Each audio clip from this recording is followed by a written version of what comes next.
Thanks, Gaelic, and thank you, colleagues. I think I'm slightly in shock, Senator Daly, to hear that we've 800,000 dogs and only 217,000 licences. I mean, it should be something that's relatively simple to enforce, and yet we're not. And Pat, you raised the wonderful initiative of Ruby. But again, this is, and it's particularly kind of topical in conversation for the last maybe 12 months, because we all are walking around our villages because there's bloody well nothing else to do. But the amount of poo in this country is absolutely phenomenal. And yet I think we all know why. Like, I mean, there's around my house every day when we bring the dog for a walk. No, you're on the bag today, because we all hate carrying the bags. But if there was bloody bins in our villages, then you wouldn't have to carry the bag the whole way. And that would stop people hiding them in hedges and hanging them on bushes. Because again, it never ceases to amaze me, the idiocy of people who do that. But it can only be because people don't want to carry them the 5 kilometres around their village. And so the real need here is not to make maybe an awareness campaign, and it would be very valuable, is to put bins in all of our villages or on all of our walks or on all of our greenways, to be forward thinking when we're actually providing new routes for people or planning routes around our own villages through sleeveless launches or whatever, to make sure that we have the facilities there for people to dispose of what obviously comes naturally to a dog when we bring them out of our houses. Sorry for that rant. Senator Daly, I will bring the recommendations of the Agriculture Committee to the Minister's attention. I think it's something that's very, very important, and particularly obviously at this time of the year. Most people in our towns and villages don't realise the impact of when your dog runs out of your house, what it actually can turn into in relation to our sheep and our lambs. But I think maybe we should be very much aware of it, and so as to ensure that our dogs don't slip off or out of the back garden. And I'll write a letter to the Minister today. Senator Hearn, there is a standing invitation to both Minister McGrath and Minister Ryan over the last number of weeks to come in and to discuss the National Development Plan with all of us, and to hear our concerns, our issues and our ideas. And I had very much hoped that that would happen before the closing date of the 19th, because it seems a bit silly to have it after the 19th when the door or the horse is already bolted. I haven't got or received a date from either minister yet, but we in the office will continue to push.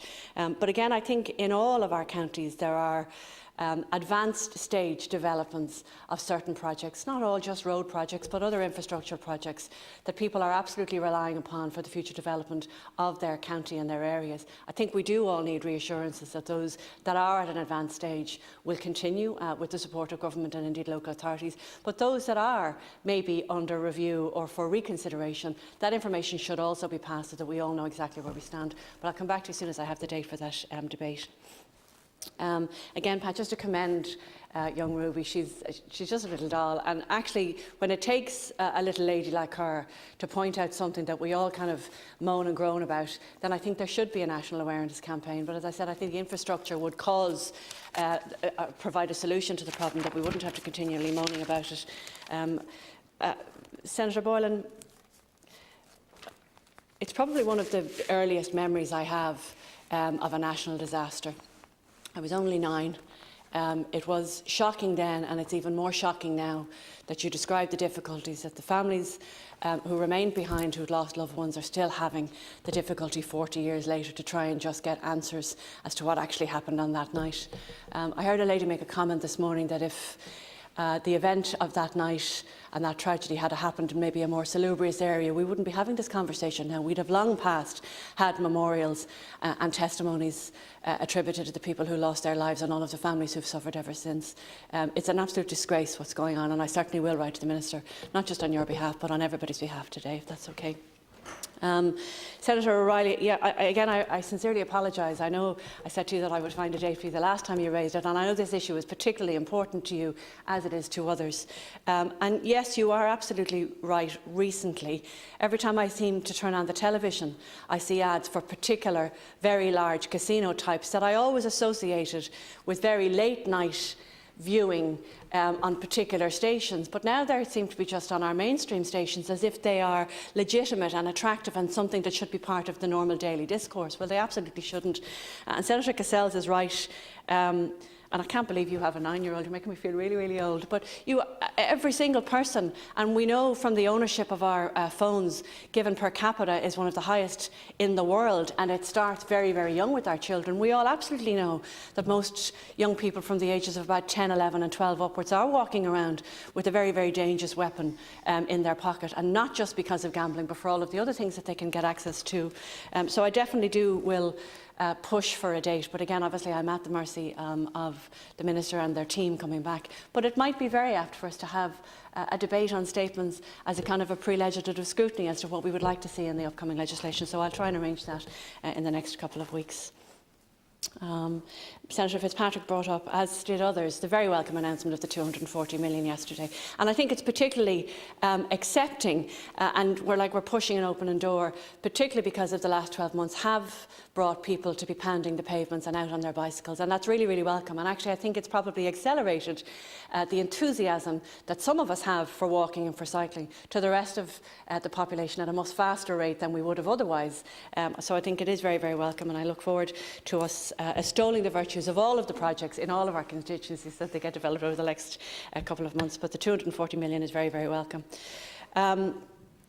Senator Daly talked about, again, the money that was welcome, but I can't believe that, and your good self, Fiona, mentioned it as well, that there's only one bridge in Newbridge.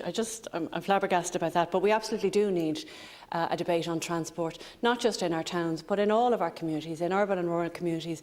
We need the tributaries from our motorways. We need the plan that is the National Development Plan to be outlaid, and there is another standing request to the Minister for Transport to come in and have a conversation with us. I don't think it's scheduled for next week, but I think it might be on the cards for the week after. But as soon as I have a date again, I will let you all know. Martin, you brought up the very important topic, and the Communications Committee spoke yesterday as well. They had a hearing yesterday on not only the funding of local media, but the funding of national media, particularly our print media. There is an extension of funds to all of our local and our national media through the wage subsidy schemes, through the CRSS, and indeed the new schemes that were announced this week. And it is a tragedy and a real, I suppose, pity, because most of us know the people who represent our local newspapers, be they the photographers or the journalists, when we hear that they're being stood down. But I think the very evidence for them being stood down is the fact that the advertising in our local newspapers has literally fallen off to a trickle.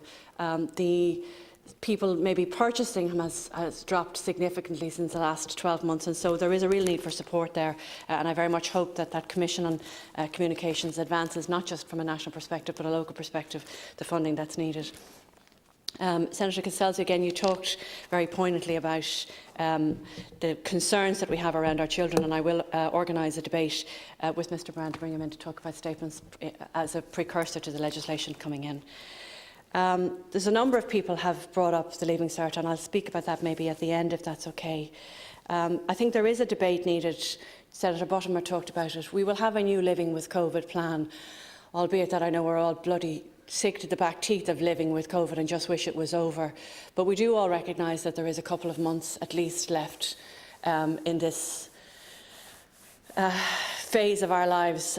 We do need to recognise that the last number of months have been incredibly difficult. My own husband said to me this morning that Dublin has effectively been on lockdown since the 13th of September last year. Now that seems like aeons ago. With the exception of 1 week over Christmas Day, people of Dublin weren't allowed to go outside of their own county, or indeed 5 kilometres from where they actually live.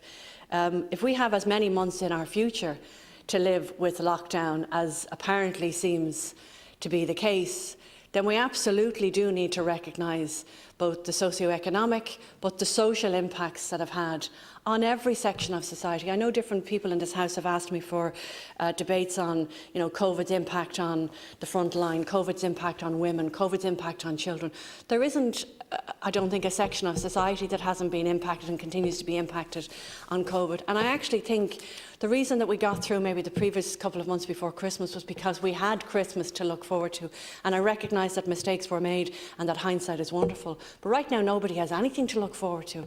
And to be told last night that we've another 7 weeks potentially through the media, which again is, I think, is a huge pity, but to be told that we've another 7 weeks of potentially on level 5 with no light at the end of the tunnel is very, very difficult for people who are on the whole of their health to take, but anybody who's on teethering at the moment, it must be incredibly difficult. And so we do need a living with COVID debate in this House in the next number of weeks. And again, I hope it will be before the plan so that our ideas can feed into the plan. But absolutely sport, particularly safe sport, is something that absolutely has to be brought in. And maybe not just for our elite athletes, but for the ones who are teetering, who need the outlets of an evening. So I will try and organise that debate over the next couple of weeks. Excuse me, Senator Warfield talked about his motion, and I look very much forward to debating that when he tables it in the next couple of weeks during their private members' time. And again, the 240 million was lauded by Vincent Martin. And again, I think this is obviously particularly close to you and your party's heart, but we have all encompassed the newfound love of walking and cycling, and so we'll enjoy spending that money. Annie, I think we're going to start having to call you the Senator for Students, because every week she brings up different issues with relation to the difficulties our students have. I have an invitation to the Minister for Higher Education to come and talk not just about students being practically, if not entirely, remotely learning this year and what the plans are for the coming years, but obviously the issues that she's brought up this morning. It would make perfect sense to me, and indeed should to the organisers of our university practicals, to only bring our students up as least amount of times to their universities as needs be. So to arrange their practicals together would make sense. And obviously for those who have already paid their fees and haven't been able to access their dorms or their rooms at all this year, something definitely needs to be done for them next year. So I will relay those information back. Victor spoke, I suppose, so beautifully of the impact that the programme on RT Investigates on Monday night had, I think, on everybody that saw it. And you'd want to be the coldest, cruelest person not to have a heartbroken feeling for the way our nurses and our doctors put so much into it after so long, to still be so enthusiastic about the care that they give. And he is right, something needs to be done, and it isn't just about money or rounds of applause. And I know that was all lovely last year, but I think we've all gone so far down the road this year that we recognise that more needs to be done.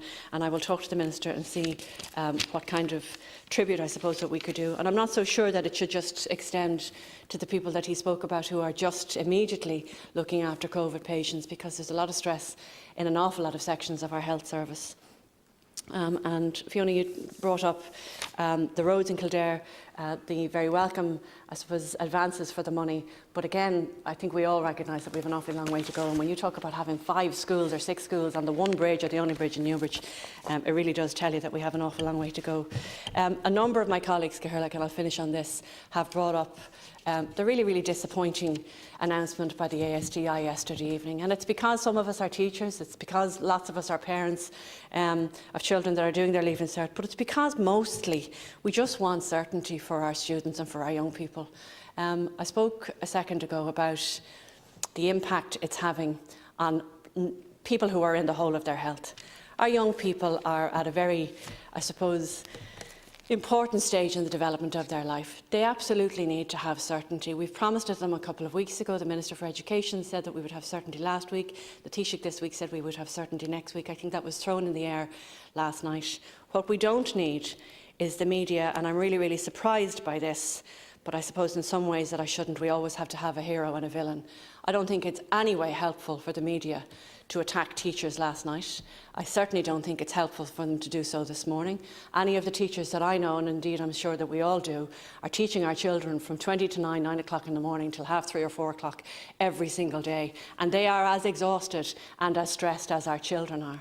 And so I also totally believe that the ASDI want what's best for their children, and the accusations that were made against them last night, I think, are absolutely unhelpful and certainly not going to make a positive impact. So you're all right. You've all said this morning that the only place that negotiations and that positive outcomes happen is around the table. The ASTI are meeting with the Minister this afternoon, and I very much hope that that meeting does get them back to the table. And I also absolutely know that we will get a decision on the Leaving Cert, but I just wish to God that we would get it sooner, rather than extending the pain and the suffering and the anxiety and the stress that our 17, 18 and 19-year-olds and their mammies and daddies are going through for many months now. So I can only urge the Minister every success this afternoon.